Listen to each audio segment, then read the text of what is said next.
Welcome back to Miss Shan's Shorty Recipes. Thanks again, you guys, for joining me for yet another quick and easy recipe.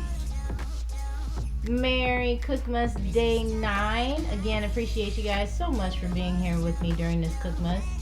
Today's recipe is going to be short and sweet, but delicious. I'm going to go ahead and make a wonderful appetizer that would be great for a Christmas party or get together. We're going to go ahead and pretty much just make some little stuffed tomato bites.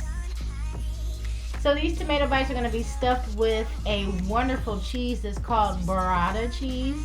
It's pretty much a mozzarella cheese in its whole form, and it's rich and creamy and it's delicious. It pairs wonderfully with the tomatoes that we have, which are known for being a sweet type of tomatoes.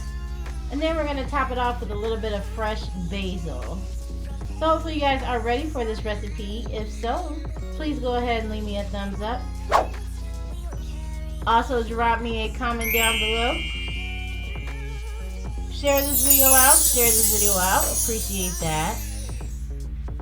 And if you are not subscribed, go ahead, hit that subscribe button and the bell so you can be notified of every time I drop a new video, especially during COOKMAS. So let's go ahead and get started.